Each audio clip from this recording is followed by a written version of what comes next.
Hello, Bella. Great. Take it from the top of scene 2. So you think it's easy, huh? Well, how about this? So let me tell you what the plan is. Go touch the souls of every human on this planet. Go coast to coast and show our faces what the fans is. We do the motion, show what's real up on the surface. We got drama, we got pain, we got envy, we got love. Whatever you going through, we encapsulate it like a drug. Send it back in the form of love like it's gifted from God above. Merging ideas and working together, fit like a glove. Yeah, I'm working for God above, I'm thirsty. We changing life by telling stories and weekly series. We do this for the kids, bruh, who teach their parents how to love and break down barriers. This is why so you see it's so imperative. Yeah, we viral, we spin. We viral, we spin. We viral, we spin. We viral, we spin. We viral, we spin. We viral, we spin. We viral, we spin it. Yeah, we viral, that's when. Yeah. Hey, Dhar Mann fam. I hope you're happy. Before I go, do you mind if I grab some more sandwiches? I would say the role is yours. So you see, we viral. Katherine, how's my hair? Just kidding, that's a long-standing joke between her and I. I do not need to introduce you to this next actress, the face of Dhar Mann. Why do I call her that? Go to Dhar Mann's YouTube channel, look through all the little icons. She's in like 95 videos, and you'll see her face on, it's not a majority, she's probably in the third.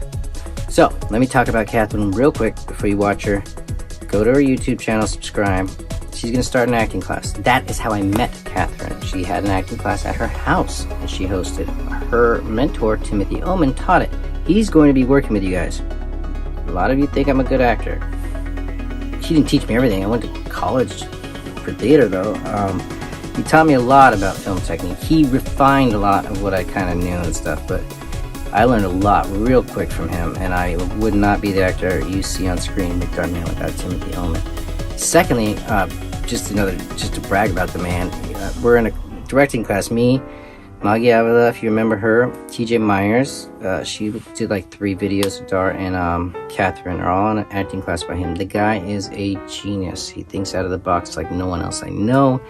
His knowledge of film and storytelling, and camera work and lighting, it's whew. So you don't want to miss that. I'm a big fan of both of them. Secondly, her YouTube channel is full of knowledge. You think she's a great actress? She's a better teacher.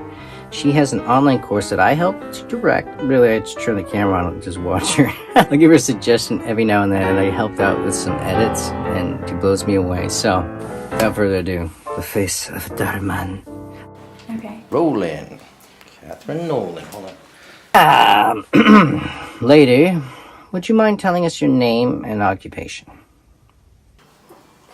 My name is Katherine Norland, and I have so many things that occupy my time and my thought life. So you hear that little voice?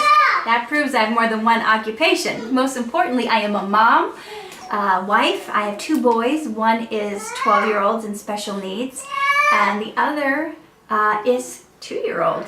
And when you hear, I am a daughter, a wife. Sweetheart, Daddy went to the store. I am a daughter, a wife, a friend, a mentor, a coach, an encourager, and on a daily basis, I am occupied with the art of self-improvement, learning, researching, experimenting. I'm occupied with ways to better myself as a human being, and in turn, find out ways to be a blessing to others. Whether I'm taking classes in communication, budgeting, scripture analysis, film directing, or wrestling, I'm trying to get to the heart of who I am. Stop it! And this is Elijah. I'm trying to get to the heart of who I am and what would be the most notable and noble pursuit for me to be occupied with. He's one of them. He's one of my big ones. And I also happened to act, produce films and online courses, and write books. I have 3 poetry books out, and I'm working on a memoir and a self-help book. And I aspire to direct movies. Thank you. Can you tell us a little bit more about your career and about yourself? I started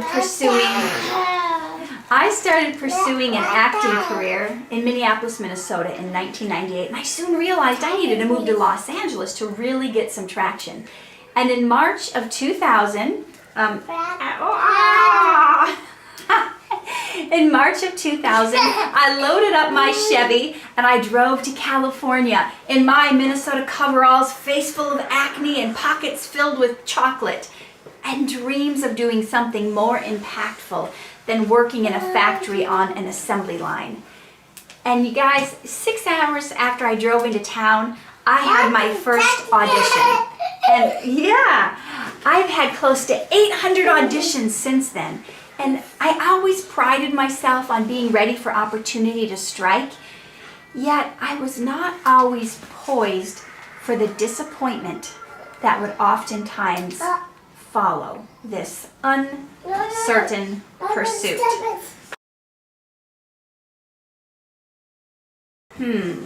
Some of the things I've learned.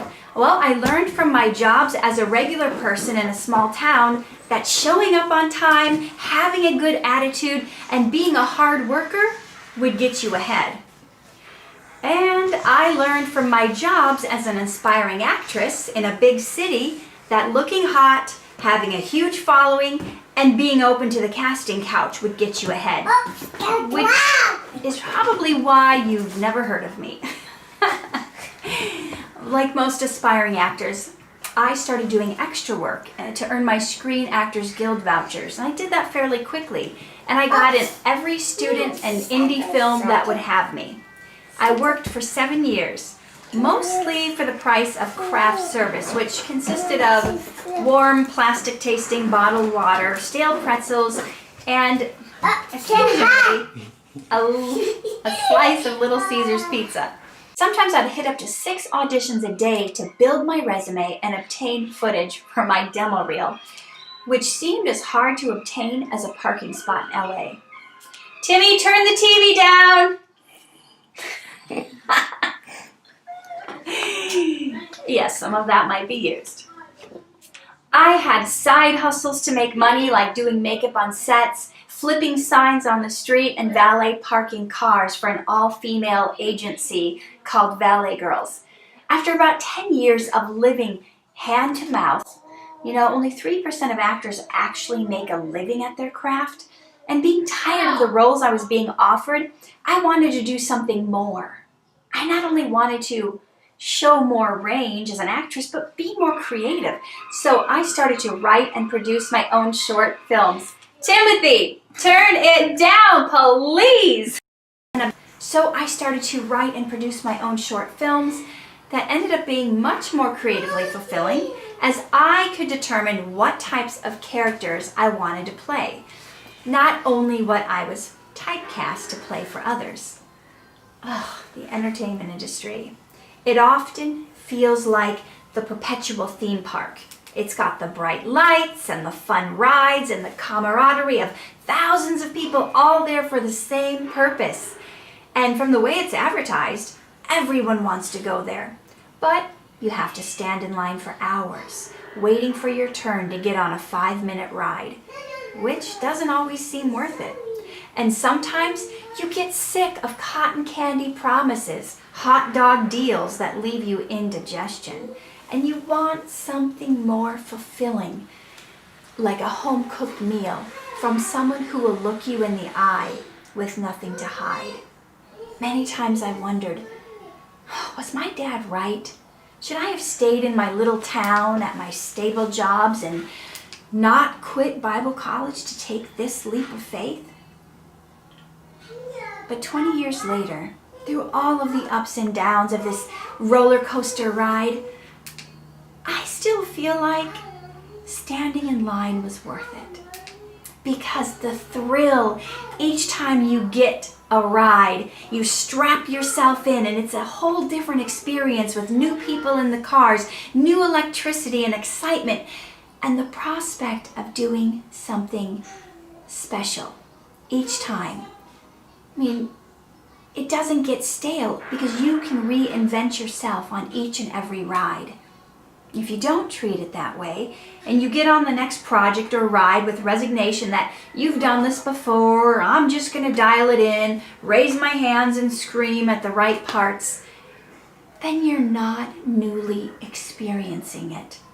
You're only reliving what you've done before. And if that's the case, just pay for the photo they took of you at the entrance when you came in and were full of hope, and go home.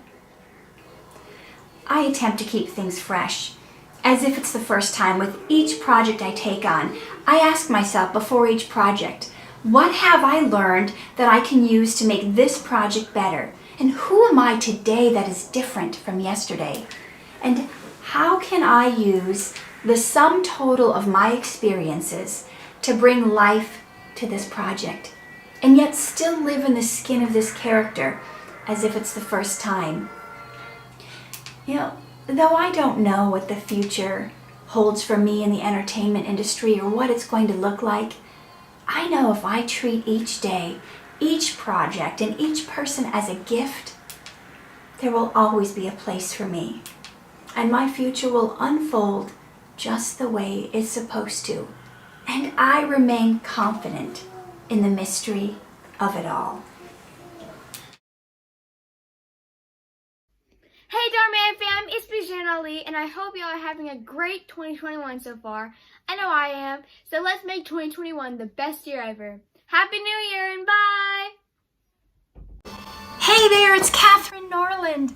I want to wish you an amazing, wonderful, blessed New Year. Make this year something you're proud of. Make this year be something you will go into next year saying, you know what? I did good this year. And a lot of that has to do with not the results, but the fact that you tried. If you actually go for your dreams and goals each day, by the end of the year, you may not have accomplished that huge thing, but how much closer will you be if you didn't try at all? You know, for the last 2 years, I've been writing my online course. I have been working on it every single day that I'm not shooting a film, and I've been shooting it since August, and I really wanted to launch it January 1st, but guess what? I didn't get it done. Does that mean I'm a failure? No, it just means it was more involved than I thought it was going to be. It was more work than I had anticipated, and I want to make it amazing for you. So the deadline has to be pushed a little bit. And that's okay. Sometimes things don't happen when we want them to. Sometimes we don't meet our goals at the end of the week, the end of the month, or the end of the year. But it doesn't mean anything negative about us. It just means we tried this thing, it didn't work the way we wanted it to, and maybe we need to build in more time. Maybe we need to get a team of people around us. But be good to yourself. Don't be hard on yourself. You know, Tony Robbins and many people have said, people underestimate what they can get done in a year or a month, but they underestimate. Let me see if I'm saying that right. They overestimate what they can get done in a month or a year, but they underestimate what they can get done in 10 years. You guys, if you just work towards your goals, even 15 minutes every day, you're going to be so far ahead. You're going to be shocked. You're going to look up one day and be like, whoa, I can't believe I've gotten this far. But if you don't start, or if you keep waiting till the time is right, or keep waiting till you have a 6-hour block of time to work on it, you might not ever have a 6-hour block of time. I used to go away to a hotel and write like 4 times a year. That's not possible now that I have a toddler, and I just don't get away like I used to, and with COVID and everything shut down. But I do take time to write every day whenever possible, even if only 15 minutes or 20 minutes. What I'm saying is whatever goal you have, break it down. This is your time to dream. The new year is starting, and this is your time to dream, but not just dream, to make a plan, an action plan of daily doables. How do you do that? How do you make an action plan of daily doables? You find out what your goal is, and you write down every single thing you think that's going to take. And then you take each of those little things and you write down everything you think that's going to take. And make it into such small pieces that you could work on it a little bit each day. Maybe you make one phone call. Maybe you want to paint the most epic painting this year. So what do? You call the paint store and even find out if they have this certain kind of paint you want. Or maybe the first step is deciding what you want to paint. Maybe it's deciding what the canvas is going to be. Maybe you can't even afford canvas. Do you have a piece of wood you can paint on? Do you have a wall you can paint on? There's always plan Bs, but whatever it is, you make the plan and you break it down. Maybe the next day you're spending some time deciding what it's going to be on the painting. My point is, even if you have a big, gigantic goal like starting a company, one thing you can do each day is one thing. So what is that one thing, and how can you break it down to little steps? Maybe one day you're Googling all the businesses that are like yours. Maybe the next day you're Googling all the businesses that aren't like yours, so you can differentiate yourself. But there's always something you can do each day, and I encourage you, don't just go into the new year with dreams. Go into the new year with plans. Go into the new year knowing what you're going to do and taking the action steps every day, because there is where your power is going to come from. There is where your life source and energy is going to come from. Sometimes I just spend a few minutes working on a couple lines from a poem, and that recharges me. When I put everybody else first and I don't work on my dreams, that can be very draining. So put yourself first this year. Put your dreams first this year. Sorry about the noise. My little one's just throwing Hot Wheels all around. Hashtag parent life. But go for your dreams anyway. This is just the perfect example. I could have said, oh, I gotta wait to film this video till everything is perfect and everyone is quiet and nothing is going on. It's the same with your dreams. You don't have to wait till everything is perfect to get started. You just get started. Happy New Year. Love you. God bless you. Take care of yourself. You are worthy. Thank you for stopping in. I told you you would love her. Enjoy some clips of me and her working together. Second scene ever I did with Dhar Mann is with her, and you won't recognize her. She's a little overweight. She just had a kid, though, okay? How is it that you're busy when you're just watching the game? I've been at work all day. I mean, this is the only chance I get to relax. It's not like your job of taking care of this house is that hard anyway. So you think it's easy, huh?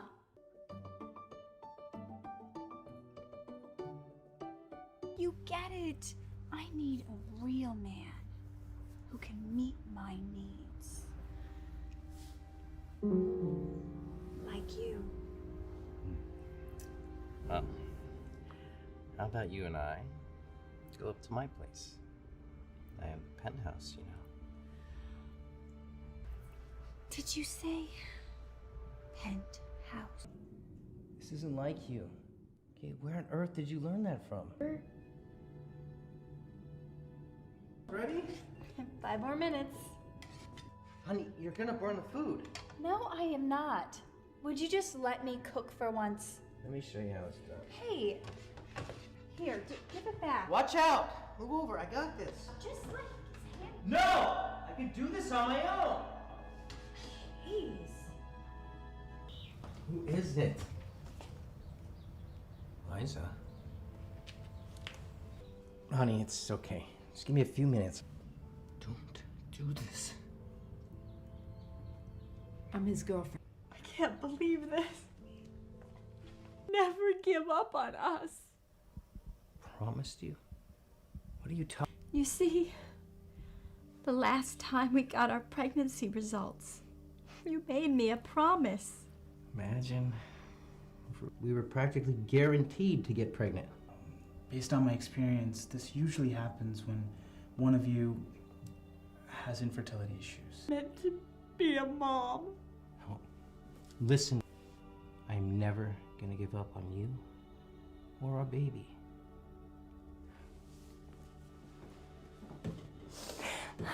Sorry, but sometimes in life, things don't work out the way we want it to. What, did you expect me to wait around forever? When you can't get pregnant? You used to be fun and sexy, and now you're just lying there. You're not the person I married. I'm just gonna go sleep on the couch.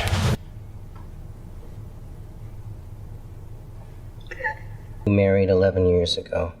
I'm sorry I'm not The adventurous, fun-loving, beer-drinking beer-drinking babe you met. As much as I want to be all those things for you, all of my energy goes towards our children, who look exactly like you. I used to live for the moment, and now I have to always think about tomorrow. Do they have clean clothes? Have they finished their homework? What should I pack them for lunch? Well, I used to be so carefree. Now I'm constantly worried. I worry about your health, our children's health, our finances, and our future. You're right. I'm not the single, adventurous, carefree person you once met. I am now a mother, a tutor, a counselor, a chef, a nurse, a personal shopper, and a housekeeper. And to be honest, I wouldn't change any of it. I don't want any other life. I love you and the life that we created. Your loving wife.